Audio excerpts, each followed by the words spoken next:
All right, guys, thanks for coming. Justin's going to kick us off. Yeah. Thanks everybody for coming. I'm Justin Atherton Wood. I supervise our planning work group here at Parks and Open Space. And I'm here with a number of my awesome colleagues to share this project with you. I'll go ahead and introduce them to Susan Spalding. She's one of our senior wildlife biologists and really the proponent and manager of this project. Deanne Lambert is our grant specialist. We have JJ, and I don't know your last name, JJ. Last name's Werma. JJ Werma, he's a consultant from Benesh working with us on the project. Mac is our wildlife group supervisor. Charlotte in the back is one of our engineering staff and really involved in the details of this project as well. We're super excited to share the project with you. This is a great turnout for us, so we're excited to hear what's on your minds. Just in terms of housekeeping, there's a couple of maps on the back, one of which is available as a handout as well that kind of shows the project area. You get a better sense of what's going on in that area from Susan. If you need to use the restroom, it's just right out this hall down here. Charlotte got this awesome collection of beverages. Make sure you enjoy it. And if you'd like to take the survey here, we have laptops available in the back. It's also very easy to do it and find it as well. I think 2 questions. Any questions about logistics before we get started?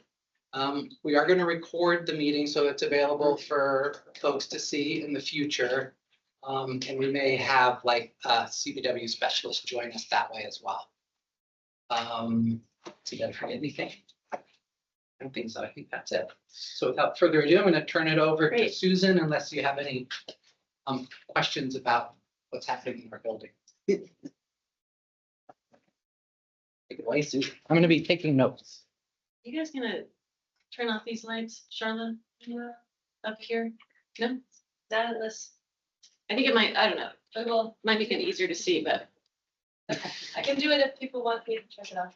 okay. Try it. How do you guys feel about that? Yes? Sure. Okay. So hi guys, I'm Susan Spalding. I'm a wildlife biologist. My title is Environmental Resources Senior Specialist. So just a quick kind of overview of my position is that Parks and Open Space is supporting it with the objective of working on bigger picture projects with multiple partners across several jurisdictions. So this concept ties back to the Boulder County Comp Plan and its mission of working across boundaries within the county. So the county support of the concept of my position is basically how we've gotten this far along with the Wildlife Crossings project. It's big and complex, and we're happy to be exploring the chances of making it a reality. And to that end, we appreciate you guys being here today, and your input is critical in this process. Okay, so here's the general outline of our presentation today. So we're going to talk about why wildlife crossings are important, how problematic is our US 36 corridor and how we know, and the current efforts by Boulder County and next steps. And I'll be stopping for questions after each section. But if you need clarification in real time as I'm talking, please feel free to ask. And Justin and Deanne will be taking notes as we move along if we need. Okay, so why are wildlife crossings important? So how many of you have seen roadkill? And how many of you have hit an animal yourselves? And how does it make you feel? Yeah, so now try to think of that through the lens of a wild animal.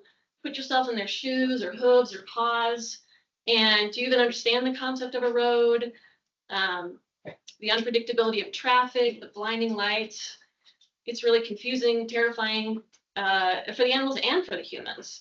So clearly roads are very dangerous for animals. So why do they cross them? Okay, so many species of animals move on annual migrations. These migrations allow them to access different food and shelter resources during each part of the year. So in the spring and summer, they may need high elevations for cooler temperatures and spring nut vegetation. But in the winter, they need lower elevations with with less snow depth and warmer temperatures. And this pattern is typical of our mobile animals like elk and deer. But other animals also move depending on their home range territories and their food resources available to them within those home ranges. And this includes bears and coyotes and badgers, smaller animals such as jackrabbits, turtles, snakes, and even tarantulas. So let's talk about roads now. So most people will be surprised to learn that the combined distance of paved roads in the US could encircle the Earth more than 160 times.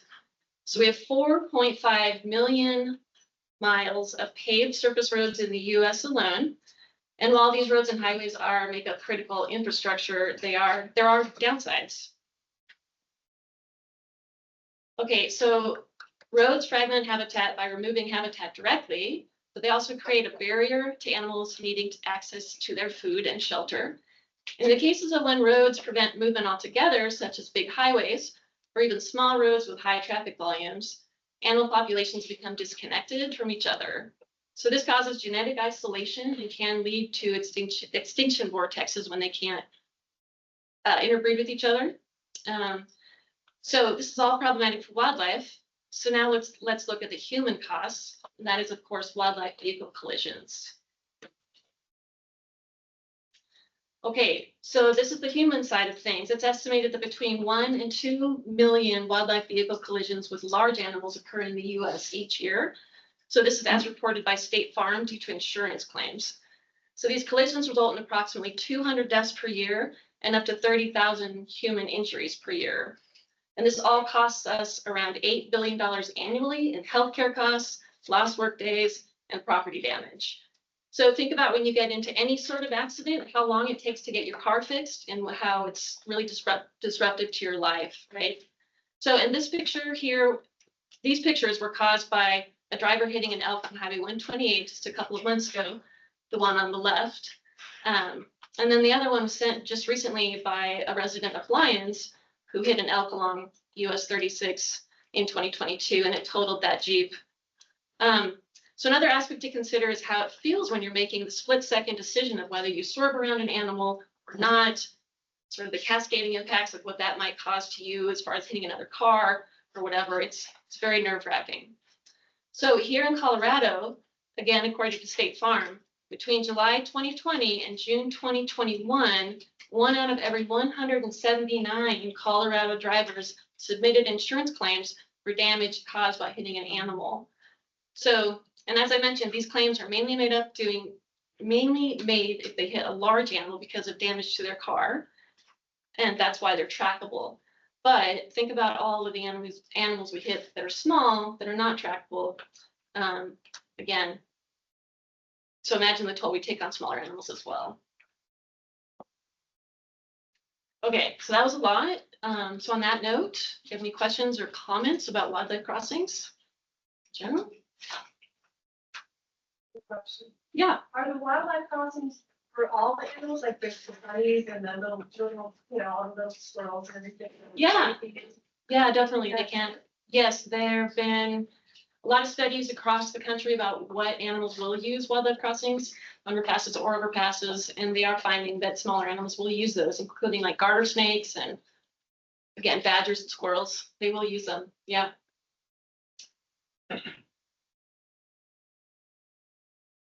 Has anybody looked at, like, I would assume, I don't know, for the animals, the longer it's up, they'll learn where they can cross, right? Right. There is some sort of generational knowledge that gets passed down to the young, like, yes, it's safe to cross here. And so they will sort of use it more and more as time goes by. Mm-hmm. Presumably Boulder County is looking at all the places around the world that are doing this with great Right. success. Loss, and less expenses insurance-wise, that, all that stuff. Absolutely. And then Washington State is starting. Yeah, so it's a really good point. They can, over time, pay for themselves with, yes, decreasing those wildlife vehicle collisions. There's a cost benefit tool that we have used to look at that exact thing. Yes, yeah, it's a really good point. Yeah. I assume you're familiar with the book Crossing. Yes. In fact, so I was lucky enough to give a webinar with Ben Goldfarb, the author, and we included our project as like a local example. he did the global, and then there was Julia Kinch, who is an expert in the Colorado area, and I'll talk about her later. But so we all gave it, and it's on our website that I'm going to show you in a second. It's really, really great webinar because Ben is amazing. Yeah. Okay. Okay, so now let's talk about our local highway US 36 between Boulder and Lyons. Just how problematic is it and how do we know? So US 36 is a 2-lane highway that runs along the Foothills Plains Transition Zone in Boulder County. So this image shows the very open landscape we have in the corridor in general. So a little more detail on the traffic volumes on this road. We have between 9,000 and 12,000 vehicles per day, depending on where you are between Boulder and Lyons. And we know that when traffic reaches 10,000 vehicles per day, it basically starts causing a moving fence. And it's very challenging for wildlife to cross. And it also results in more wildlife vehicle collisions. Okay, so this slide shows the much bigger perspective of our open space landscape. In Boulder County, we're fortunate to have strong public support for open space programs, as well as progressive land use codes for unincorporated areas. Boulder County itself contains significant amounts of federal and state public lands. So in total, the county boundaries encompass 475,000 acres, and of that, 80% of that is public. So 380,000 acres in Boulder County is public land. And this is another reason why we have so much wonderful wildlife. So US 36 is highlighted here to show you its location in the landscape. And again, its placement running right along that Foothills Plains Transition Zone makes it highly problematic. And I'll explain how we know this. Okay, so the history of the county's awareness of the issues along the US 36 corridor includes our Red Hill Elk Management Plan.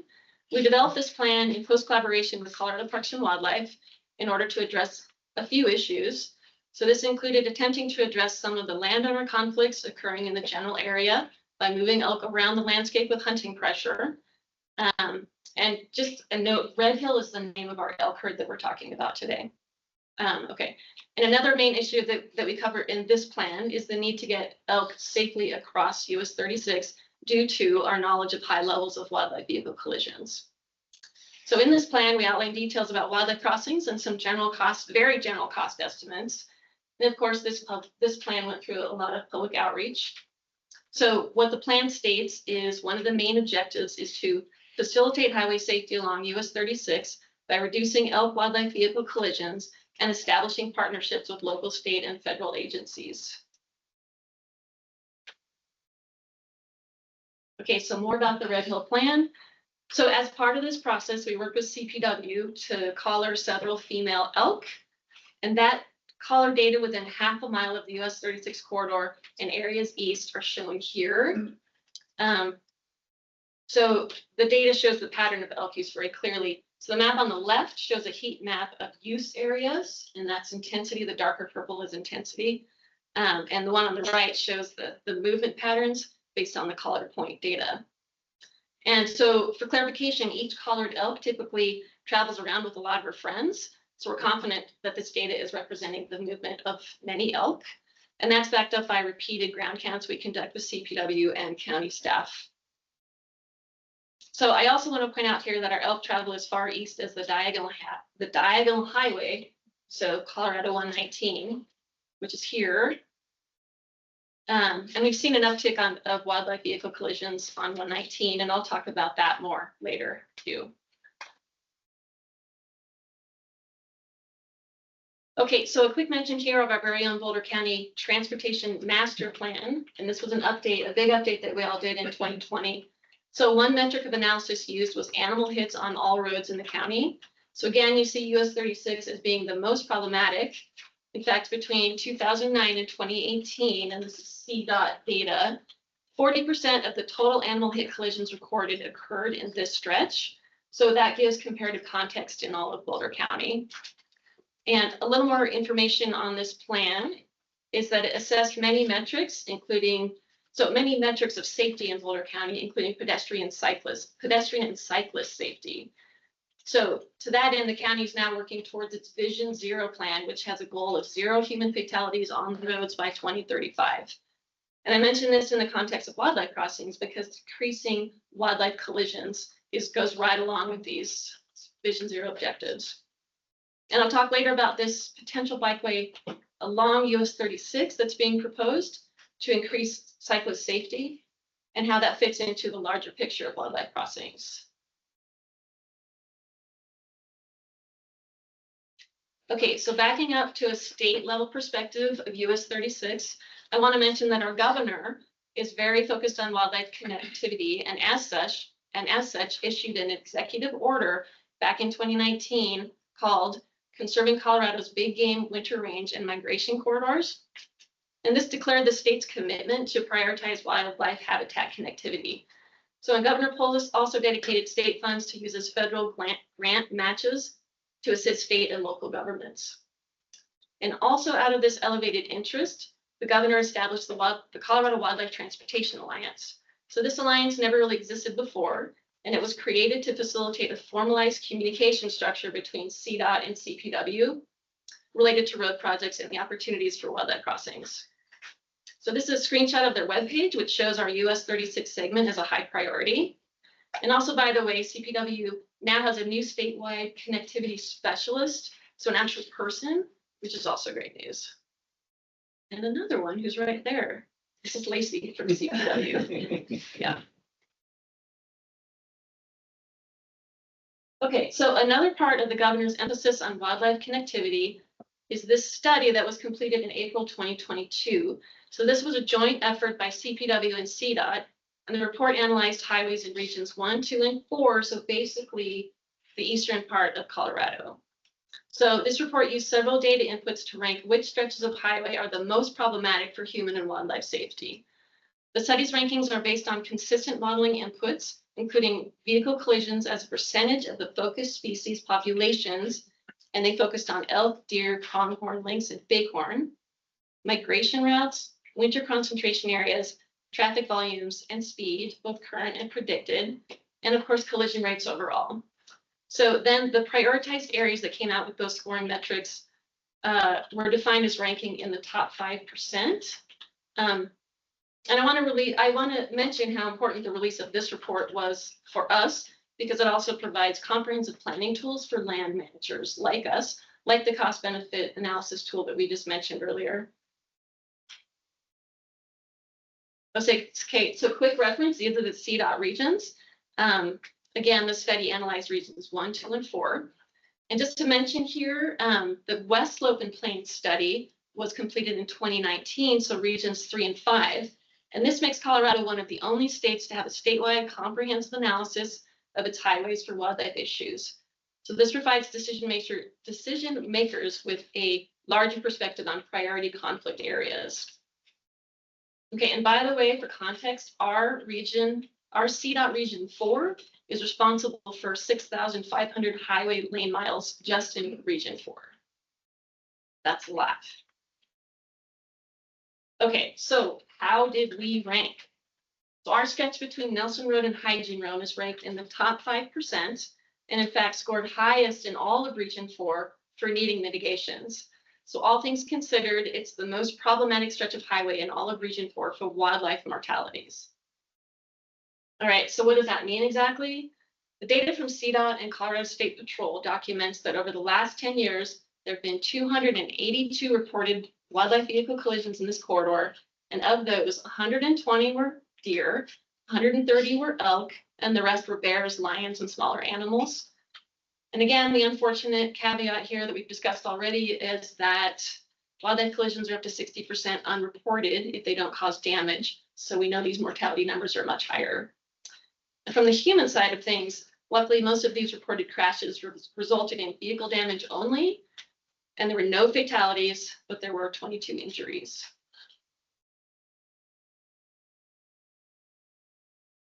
Okay, so here's an overview of the areas specifically called out in the study. So you see Nelson Road on the south and Hygiene Road on the north. So in the report, all highway segments ranked in the top 5% were further assessed in person on the ground by the study's consultants and experts. So they actually came and looked at these stretches. They looked at existing infrastructure such as culverts that can be modified to accommodate underpasses. They also looked at surrounding topography to support potential overpasses. So the purple stars in the map show these potential locations. And I overlaid these onto our open space and conservation easement data to show land ownership in the corridor. And that's important because land ownership is one of the main factors to be considered in all of this. Yeah. I'm sorry, Erin.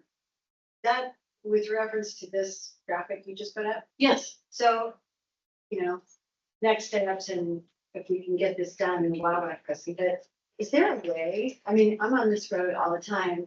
People, there's signs that say, watch for wildlife. Is there any plan in place to, we have a lot of tourists in the summer, they're all going to the park, to put some better, I don't know, more strenuous, like serious warnings for people that are just buzzing up there, just trying to get where they're going and not really paying attention? Yeah, I think think, to put more sign. right. There are ways to kind of address that. That could be an interim step for sure, more signage. We'd have to work with CDOT on that. The issue with it is people become blind to those signs after a while. You've seen our variable messaging sign that flashes. Yeah, those are a little more effective because we try to mix up the messaging. Got elk, or watch out for elk, or so kind of try to keep it fresh and new and catch people's attention. Yeah, but signage can work. Maybe if you moved around a lot, I don't know, but people do just get used to them. Like in Highview, if you're on 70th Street, you Yeah, have the red and blue flashing. I think that drives people. yeah, that's true. Right. Anyway, sorry. Yeah, no, I also want to say here that we did go through like a little study with CDOT and CPW like 10 years ago where we had a nighttime speed limit posted for nighttime, and it was 55. And we had that up for about 3 years and it didn't really help, so that went away. So it was something we tried in the corridor. Yeah, and I think your point about people that are not familiar with this road that are maybe heading up to Rocky, they just don't know how to be careful, like the locals do, but.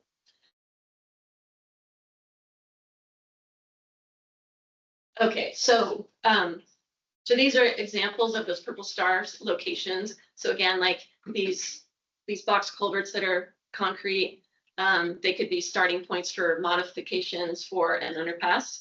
And also they could be modified to help the smaller animals that we're talking about move through. And also an example of topography that could be conducive to an overpass. So you can see the high slopes on both sides of the highway there.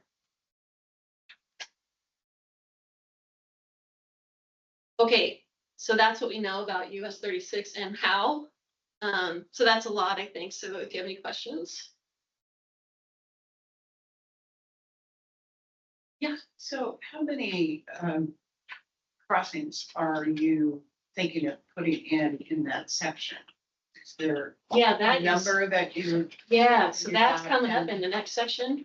I'll tell you what we've done to this point to try to establish like what's the best strategy. And the other question I have is the fencing along. Yeah. For the directional, how to direct them to that overpass or underpass. Yes, and I'll talk about that too. That's a really important part of any wildlife crossing project is the fencing. Yes. Okay.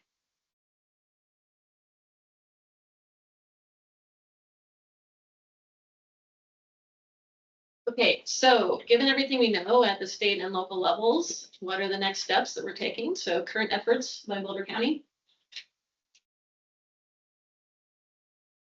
Just for reference, this is a Preble's meadow jumping mouse. I'm going to talk about that later. It's a federally threatened species in Boulder County. Okay, so what have we done? We, Parks and Open Space, contracted with Benish and Pinion Environmental. And JJ's here from Benish. He was introduced earlier.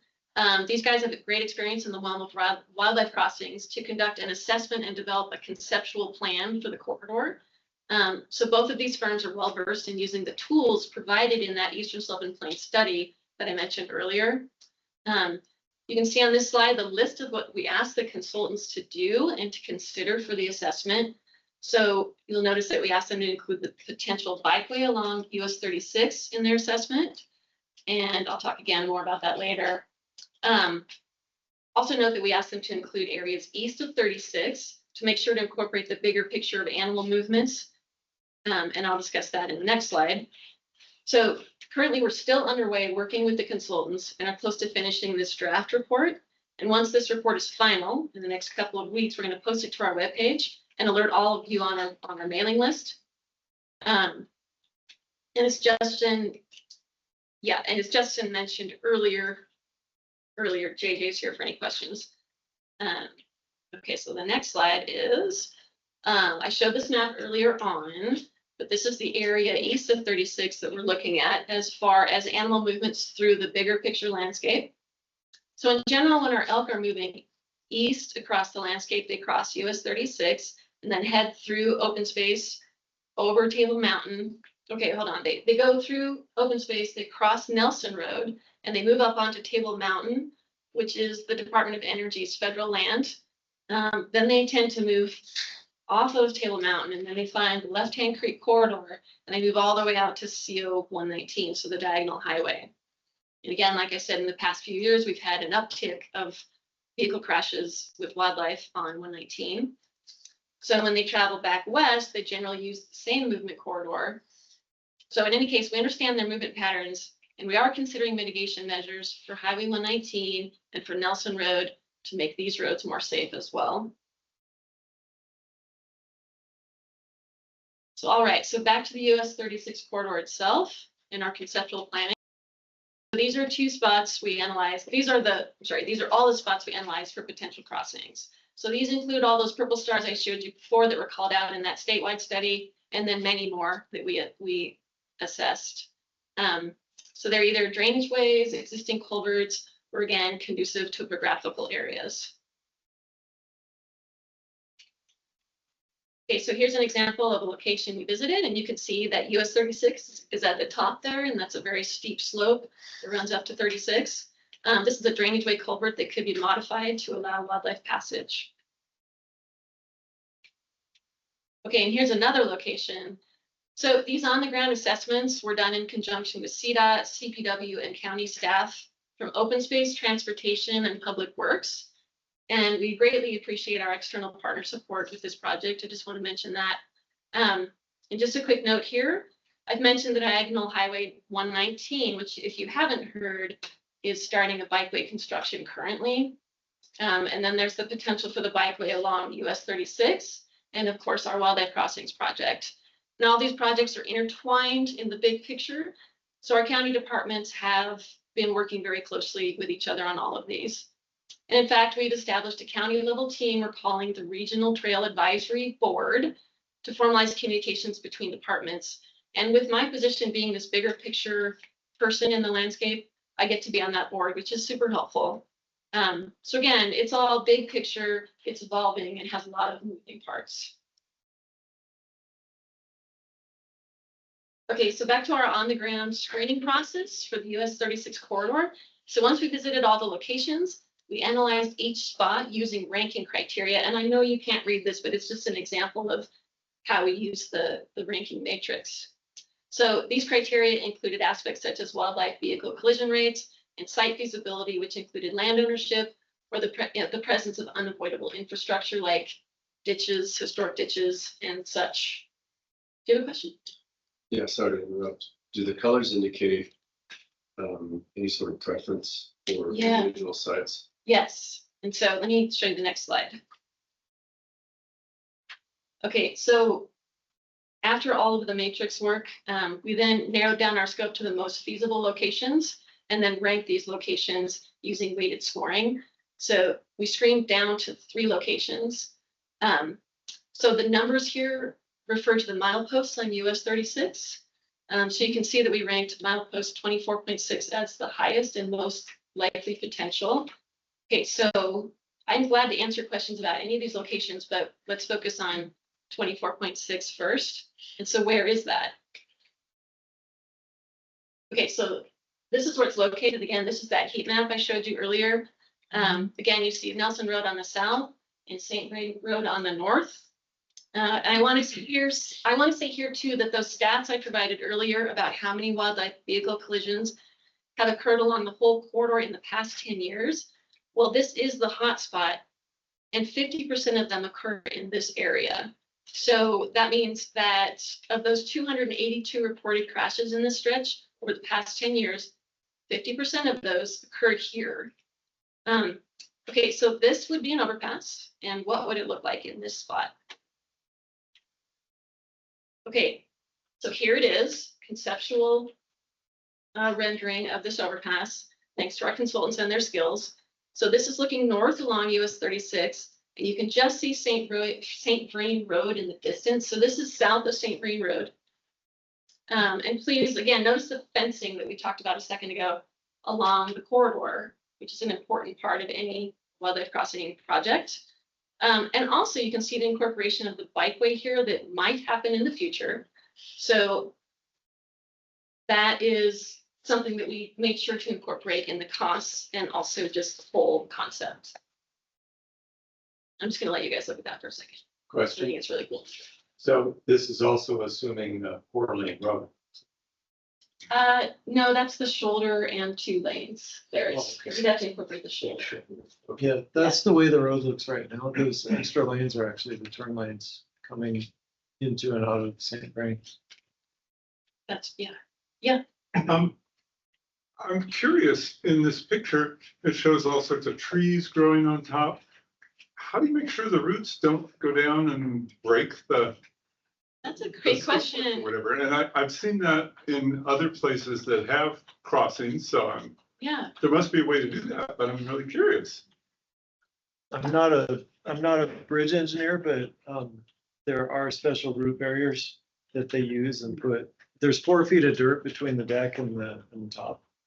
And so there's plenty of room for the roots, but they use a special barrier to keep the roots from destroying the deck. Okay. yeah.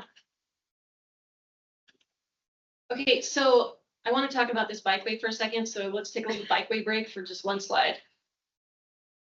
Okay, so the timing of the US 36 Wildlife Crossings project and the US 36 Bikeway project is actually really fortunate, as we've been able to accommodate each project into the other as far as leaving room.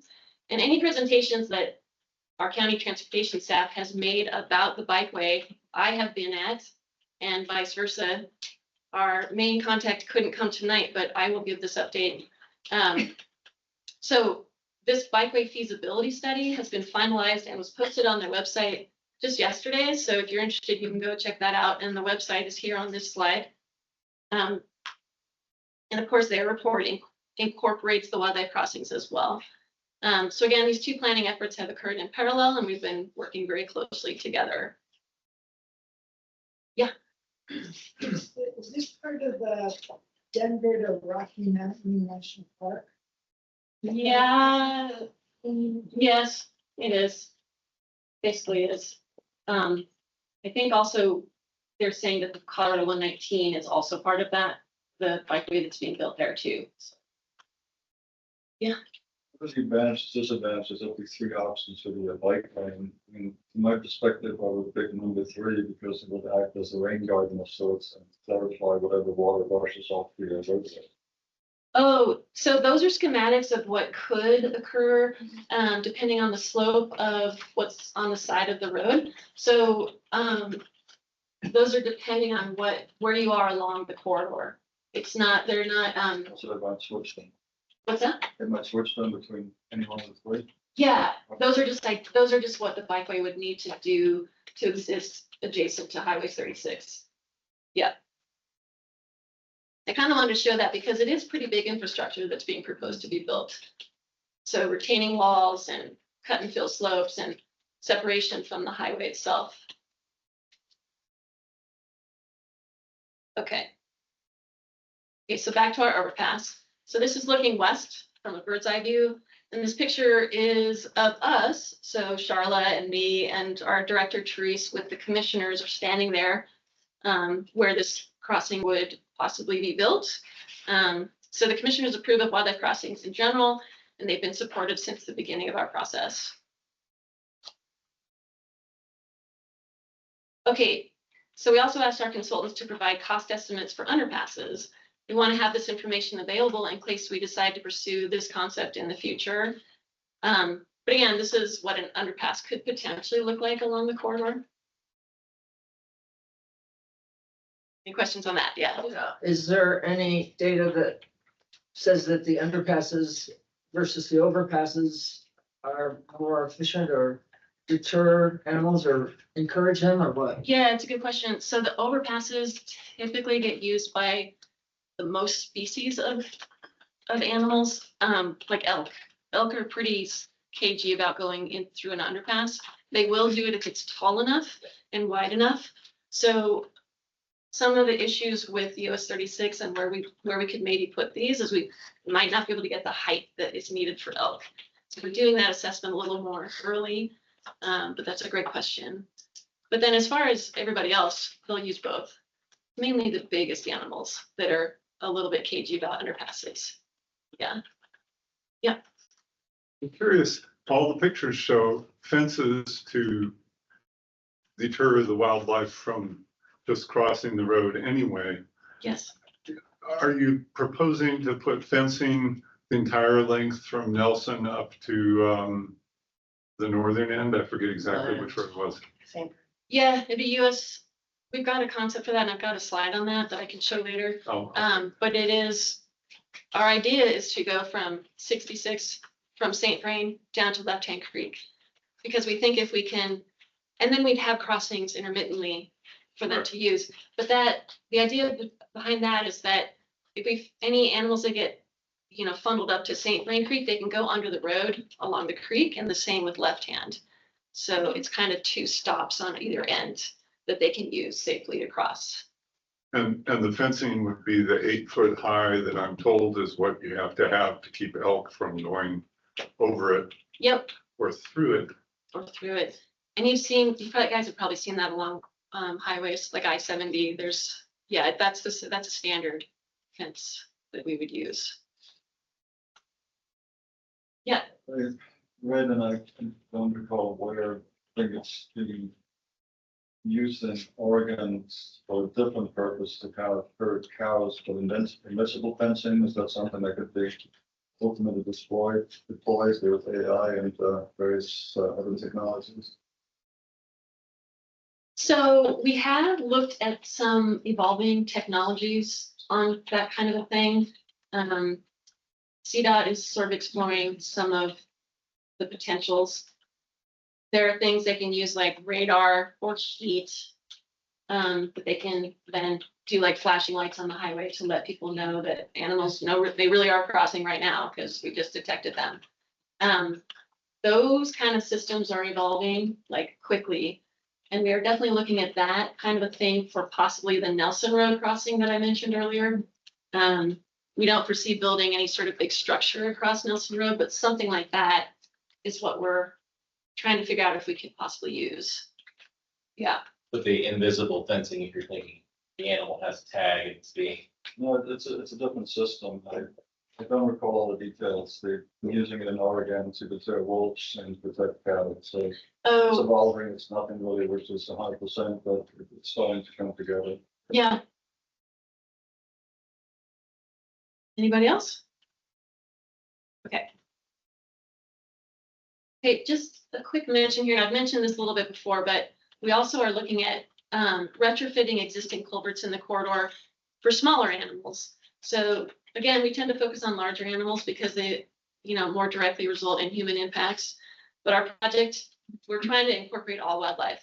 So I think I mentioned this earlier, but other crossing projects in North America have documented species using their crossings, such as garter snakes, painted turtles, marmots, boreal toads, badgers, and even beavers using them. And this will be our goal as well. And again, back to the Prebble's meadow jumping mouse, we do have them in this corridor. So maybe we can help even the littlest of animals with our crossings. Okay, so here's the costs. I'm gonna let you guys look at that for a second. Again, you see the cost for the fencing that we've talked a little bit about, and that would all be in conjunction with the wildlife crossing structures. So again, the fencing keeps the wildlife off the road and funnels them to the crossings where you want them to cross. Susan, can you read the table, please? Yeah. Not everyone is gonna be able to see that. Yeah. Okay, so if we decide to pursue this overpass, the one at 24.6 is about 15 million, 15.5 million. And then you have to have the crossing, the fencing that's associated with that is about 12 million for the whole corridor that I just mentioned. And then the retrofit for small animals is about 1.3 million that we're planning to do. And then the fencing that I talked about a little bit to the east side of US 36, so all the way out to 119, is another about, it depends on what we decide to do, but it could be up to 3 million. We're not quite sure about that yet. I mean, we know the cost, but we're not sure of exactly what we're trying to accomplish out there. But it's all in the draft report, all these things that we're considering. So if we do all of that, the total cost of this first phase, which is there in the red, is $30 million to $35 million. Yeah. Just a curiosity question. If we're building whatever it is, an overpass or an underpass for all the wildlife in the first place, why are we calling it a retrofit for small animals? Surely they would have been thought about the first time we built it. Do we have to go back and fix it? We do. Why? So if you have a culvert and it's, depending on the size of the culvert underneath 36. Talk about that existing infrastructure, the other crossings, the other culverts, the existing bridges, the existing culverts, and that's the retrofits, right? So it's not just the big overpass or the underpasses that we're putting in it. This is what we're doing in addition to all the other existing structures out there. Does that answer your question, Linda? Yeah, thanks. Okay. Thanks, Cheryl. Okay. All right. So next steps, we need to continuously reach out to landowners and the public about this project. We want ideas and inputs as we move along towards making this a potential reality. And we know we need long-term support, and this is going to take a long time. So, and that's because we have to pursue a lot of funding. We still have to work out a lot of the details. And this is a schematic I put together. I hope it's not too confusing, but basically, these are the steps it takes to making these projects a reality. We've basically finished steps 1, 2, and 3, which is what I've shown you tonight. So now that we've come up with what we feel is an effective strategy for the corridor, we're looking at pursuing funding. And there are opportunities coming out of the federal infrastructure bill, and we're working towards obtaining some of those funds. But there are also other potentials we can pursue. Like I said, there's elevated interest in wildlife crossings across the nation, so there are many different pots of money. Our grant coordinator is here tonight, Deanne, if you have any questions about any of that. But again, we have a long way to go. It's a long-term, expensive, and complex project. It's going to require a lot of coordination with our partner agencies and the public. And again, without public support, projects of this magnitude just won't happen. Okay, so stepping back a little bit along those lines about public outreach, this is our webpage address. Please take our survey. We've got laptops set up around the room, but also there's a survey right here on the website. So again, our website has a lot of information about wildlife crossings in general, across the country. And that webinar that we did with Ben Goldfarb is there, which is super great. Yeah, so please visit. Okay, so here we go. Here's my contact information. Questions, Bev? Paula? Yeah, so, notice that there's nothing south of Nelson. Well, this is a good question. So let me go back to, actually, hold on. before you, oh, yeah, let's do that. Okay. And the reason I bring it up is I witnessed a moose Yeah. tangled in a fence last fall on, down by Village Valley Farm. Great, and there's lunches, there's not allowed to use it, but there are some. Yeah. Okay, so going back to this, you can see the mile markers here. 26.4 is one that's farther south, and that's exactly what you're talking about. And then 22.4 is farther north. So these are like pie in the sky phase 2 or 3 ideas to address those issues, because we do know that we have a lot of wildlife vehicle collisions in those 2 areas as well. So hopefully we can address some of that. Yeah. I just, if you have information on states or countries that have built these, the movement of the animals, once this infrastructure is complete. I mean, I can imagine getting across the road is helpful, but then what is there information in this particular case? Do they move farther east since they have better access? You alluded to a little bit with the elk, they get across and then meander towards 119. If there was a simpler crossing, is there information on the actual movement of those animals once these crossings are complete? There are none that I'm aware of, like in the bigger picture. Does it change where they move or how far they move? Yeah. Not that I'm aware of.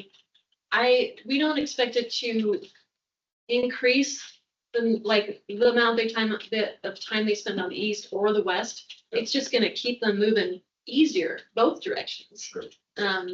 So that's the hope, and that's what we know from other studies, that it's just easier. They don't get stuck on either side, for one thing, which also happens. Yeah. Hey, I'm sorry, I don't know who's next, but Bev, you want to go? Yeah, are there any recent issues you're aware of on 63rd or 75th of the elk make their way up to 19? Yes. On 63rd, we have had some issues. They cross over into our open space AHI property, but not many. There's been a couple. We've tried to modify our fences a little bit to help them move a little easier across. Yeah.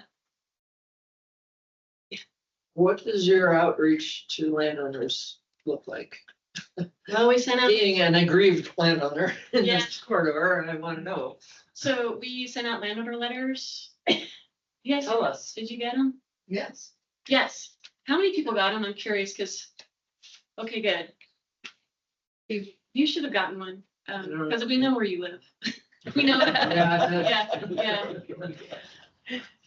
Yeah. So we sent out 800 landowner letters. And that's a first step at trying to reach all of the people who would be directly impacted within a certain distance of the corridors that we're planning. So sorry you didn't get one. And then what are the next So, steps? I mean, what are you gonna do about fencing for all these roads? Are you gonna make it easier for the animals to go right across the other roads as well, or just focus on Highway 36 and maybe Nelson?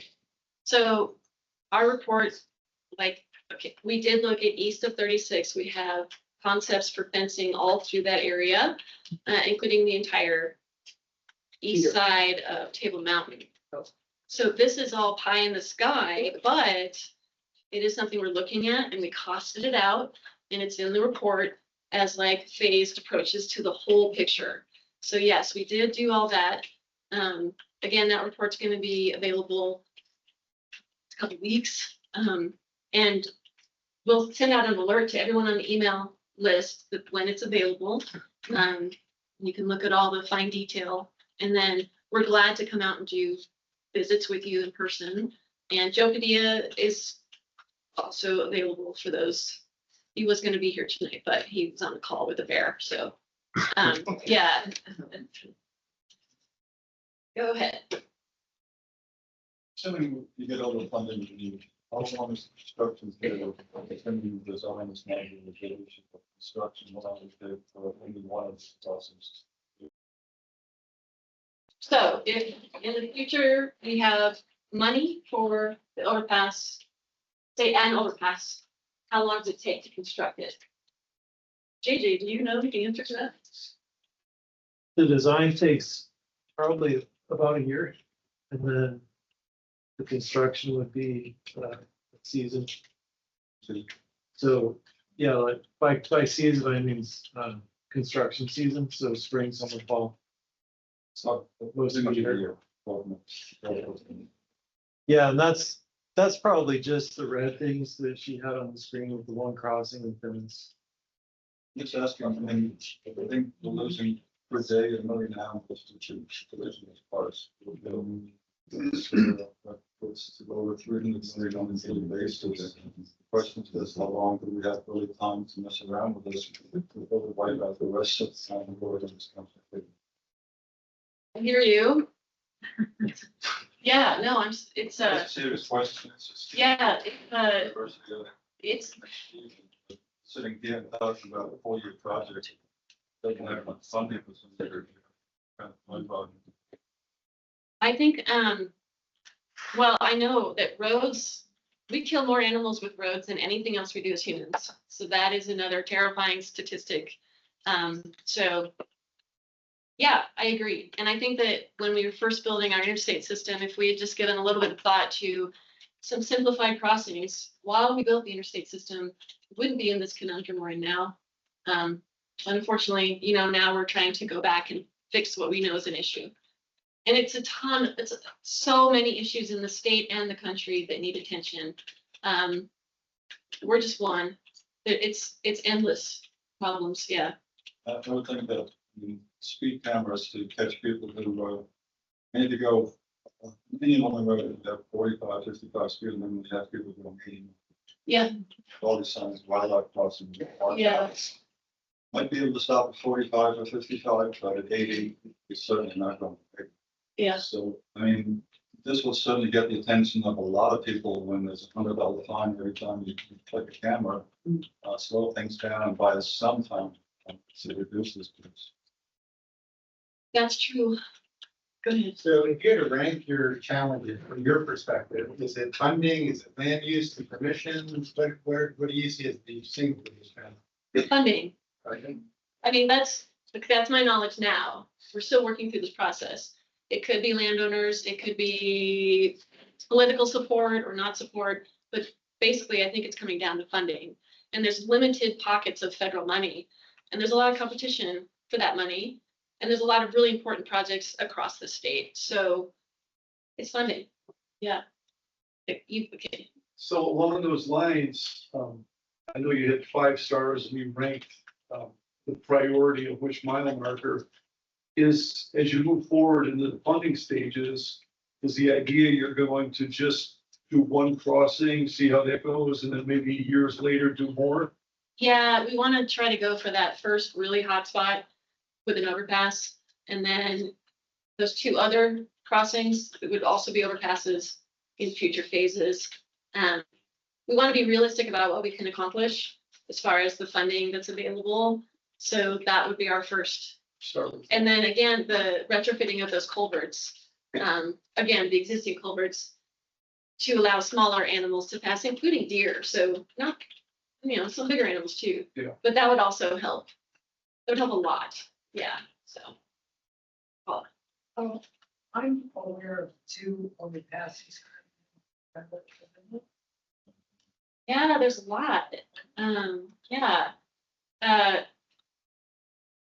Lacey, would you be willing to talk about that? Yeah, I was saying there's 5. Oh, there's 5. Yeah. I believe that there's 5. There's Highway 9 on Kremling.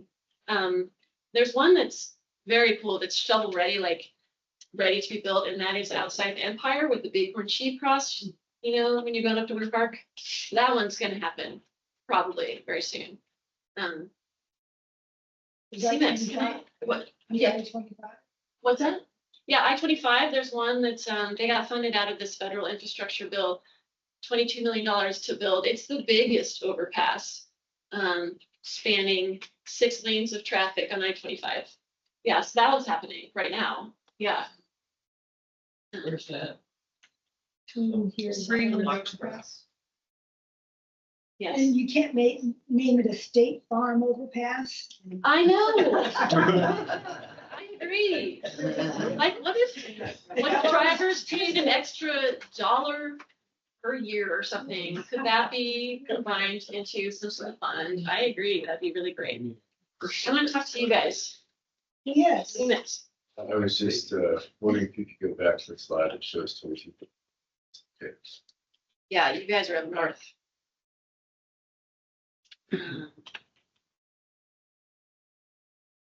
What's up? I can pull up the big map in the back and point it to. I think I'm going the right direction. No, sorry. Wrong direction. Oh, that was it. Yep. So right up here. We don't have it on there. Do we? Yeah, it's right up here though. Yeah, there you go. Yeah, and you guys are right in here.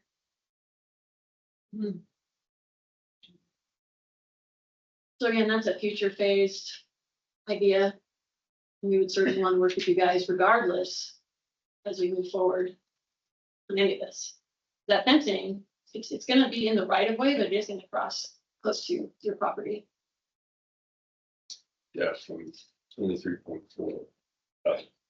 It's a property. Yes. Yep.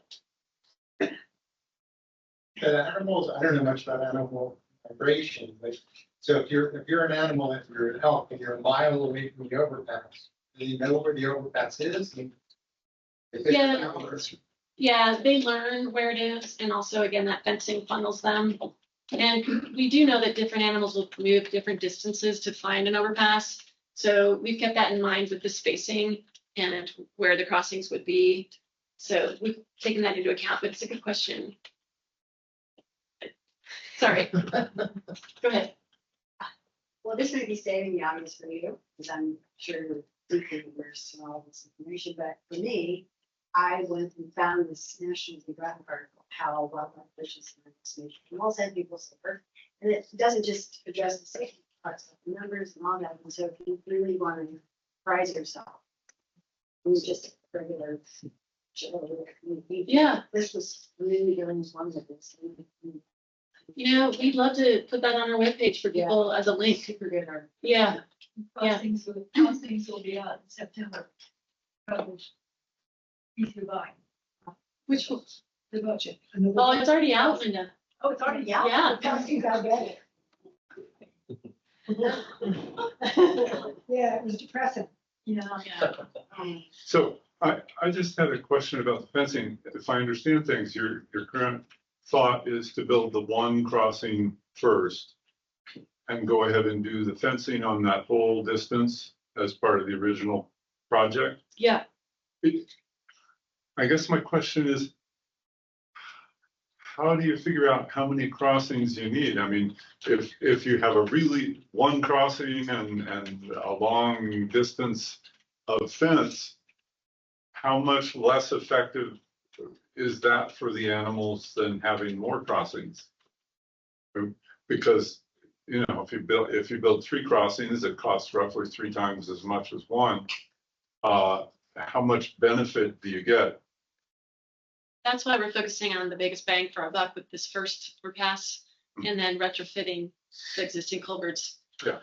So we know elk will move pretty far to get to a crossing. We know that they already cross there.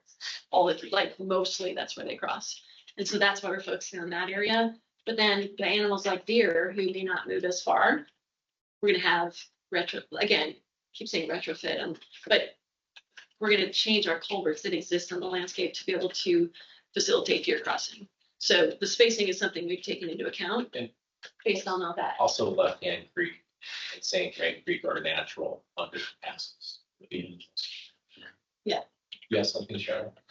Yeah, I mean, I would think that our wildlife staff would be adding cameras to see how the animals are interacting with the fence and those crossings, and that would feed into how fast we would want to install additional crossings or if they're needed, but if they're needed or just like the urgency of additional ones, if they're getting hung up on the fence, if they're not really moving like they would naturally move. I don't know, that's just an idea. Well, I mean, I think what Charlie's saying is the monitoring that's really important after you install these structures has been happening with other projects like the Kremling Highway 9 project. They did a big study on how that was working, and it reduced wildlife vehicle collisions by, I think, like 92% in that corridor. So it was very successful. And that was done with CPW and some other folks, and it was pretty intensive. And they have, it's a great report. It's out there for you guys if you're interested. And we're all about monitoring here, so we would invest time and money into. Yeah, it's really important to inform other land managers of what the best strategies are and how they work. Again, this is an evolving realm of road ecology, and so we're learning as we go, and we've come a long way. Well, they've come a long way. I don't call myself a road ecologist, but it's all very fascinating and a little complicated and really needed. Yeah. So you see pictures of the wildlife crossings in Alberta between Banff and. Those were the first. Yeah. Yes. They are, I was just up there, they're just amazing. Really? And they're building them while the traffic is still going. I don't know how to do that, but there were so many just every once in a while. They really put a lot of money into those, and that was 20 years ago. Yeah. They were the first, and everyone points to those as the example of, hey, they work. Yeah. And we need to do this. Yeah. Yeah, well, I just want to say, someone mentioned, what are the biggest concerns or challenges or limitations? And I think this meeting is one step in that direction to get everyone's opinion here. Everyone's opinion is valid. You want to hear it, submit your concerns, look at the maps, read the report, really give us some feedback as we go forward with this. And what I would really hate to see is we get down the road a few months and then, there's a major concern from someone in the room or someone that didn't come to the room. So we just want to make sure we're doing that outreach, and we're going to continue to do this outreach, kind of hear people and get that feedback. That's really an important part of this process. Absolutely. Yes. So this map is what I described. This is the fencing that we would hopefully be able to install, and that's, you can see it goes from the St. Vrain Creek down to Left Hand Creek, and that would be fencing on both sides of US 36. So that's the concept that we've come up with for that, if that makes sense more visually to you guys.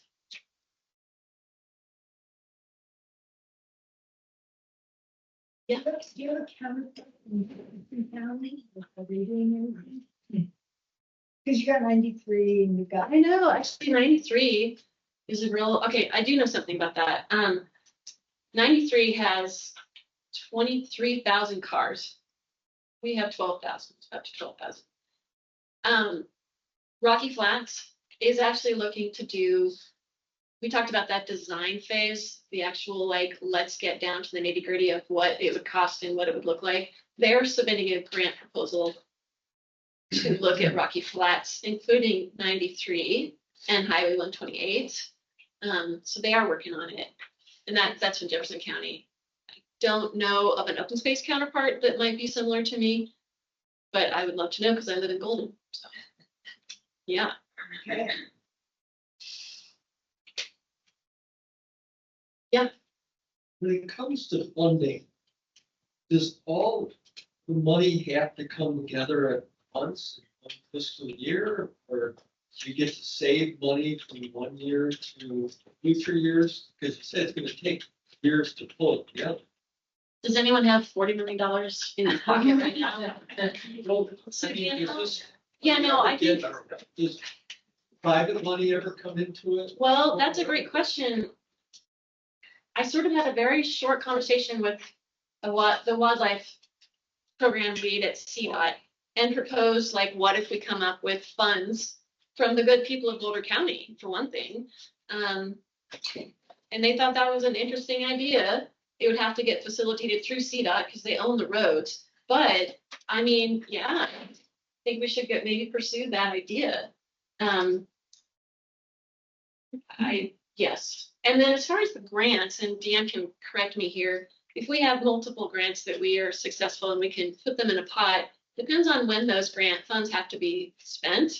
But some of them might be a long term, especially for something like this, or some of them might be like the longest term until you get the project done. But some have to be spent within 3 years, say. So if we got a 3-year grant, we would do something like the big design, the engineering design, and that would be phase 1. Then we keep working on the bigger implementation grant funding down the road. So that's how that would work. And I would say, I mean, our experience with flood, we had some big grants, and I think it took some time to spend those monies, and we had that time, right? So it could be a window of time. Together. I was just gonna comment for you. So the grant that we're really hoping, crossing fingers, toes and everything, is by the Federal Highway Administration. And it's part of the Biden infrastructure, where they gave 5 years from 2022 to 2026 to apply for all this. I mean, they gave US DOT like $380 million as part of this. So it's being phased in from 2022, 23, 24, and 25, and then 26. So what happens there is we're planning on applying in September for a cradle to grave, where we pick up the design, the engineering design, and carry it through the construction phase. And that is eligible in this particular grant through the Federal Highway Administration. What happens though is we'll apply this year, we'll find out if we won the award, but then it has a period of 3 years where it has to be appropriated. So even if we win the award this year, we won't see that money for 3 years. So we won't even begin to start from using federal dollars. We wouldn't be able to start until 2027. But that grant has a matching. You know, most grants, the agency will put in money and then it has to be matched. So the hope is that for now, Boulder County and our sales tax funds, you know, that we have set aside for open space and betterment of our open space. Our plan is to say, hey, we're going to commit this amount of match. And then if we get the award between now and 2027, we'll be using some of our money. We'll be going after other wildlife crossing grants. So we'll be able to potentially use our funding for the engineering design and the implementation. And then by the time 2027 comes around, we'll be using that funding for the construction primarily. That's our best pie in the sky. Susan talked about pie in the sky. That's truly what we are hoping to accomplish with this grant that is due September 4th. So, and with the approach that we're taking for that grant is the wildlife crossing at 24.6, the fencing, and then the retrofitting. So that's what we are going to be applying for. And fingers crossed, we'll see what happens. Is that in concert with CDOT then? So we are not on CDOT's 10-year plan, although CDOT is renewing their 10-year plan in 2025. And so because of the Eastern Slope study, we're hoping, because we also have support from Dr. Cog, what's Dr. Cog stand for? Denver Regional Council of Governments. Yeah. We have, Dr. Cog supports our program. So the hope is that Dr. Cog talks to CDOT and we can get incorporated into this next round of planning, the 10-year planning that CDOT's going to be going through. And if we can get on that 10-year planning, then we become much more eligible to receive funding from CDOT. There's a possibility we could, because we are we're the number one project in Region 4. And so there's a chance that we could get funding from CDOT, but we would have a much better chance if we could get on CDOT's 10-year plan. Well, what I saw was, I thought Owl's Canyon and one other was ahead of it on the CDOT Region 4 on the East Slope Priorities Planning List. Yeah, up north. The Owl Canyon. Right. So yeah, so this is all good questions, because we know CDOT has their priorities And so we're trying to work with CDOT to see where we fit into that bigger context. Like I mentioned, there's a lot of really valid projects in the state of Colorado, and CDOT has that big picture perspective of what they want to accomplish and what they think is realistic to accomplish, and also how far those projects are down the road compared to ours. So we're still working that out with CDOT, and we'll see how that plays out as far as how we apply for the grant, what level we ask for, all of that. So that's part of what we're trying to figure out, and networking with CDOT and figuring it all out. Yeah, and they moved Route 40, as you referenced, the big orange sheep. Yeah. To the top of the. Yeah, because it's shovel ready. Yeah, it's ready to go. It's part of the overall Floyd Hill. Yes. Some of that piece. Exactly. Yeah. Just wonder. Yeah, nice. Have you guys been in contact with Wildlife Alliance at all? Michelle. Or is that part of that discussion tomorrow that you're? Michelle Cowerden. Yeah, and Michelle, we've invited her to our kickoff meetings and all that, so she's been aware of the project, but we need to work more closely with her. Yeah. Yes. That's one thing that the Alliance is trying to do is make that connection between the counties, CPW and CDOT.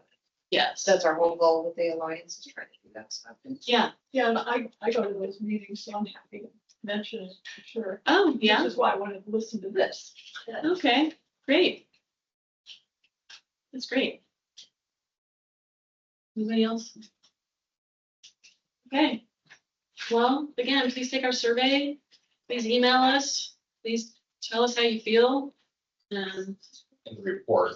The report's going to be out in a couple weeks. It'll be on the webpage. You guys can go through it with a fine-tooth comb and let us know how you feel about it. Yeah. Are these graphics that you just presented, are those available online also?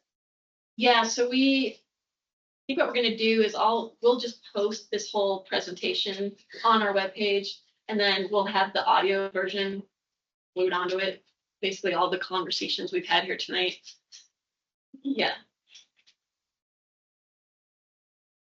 Anybody else? Thank you so much for coming. We really appreciate it.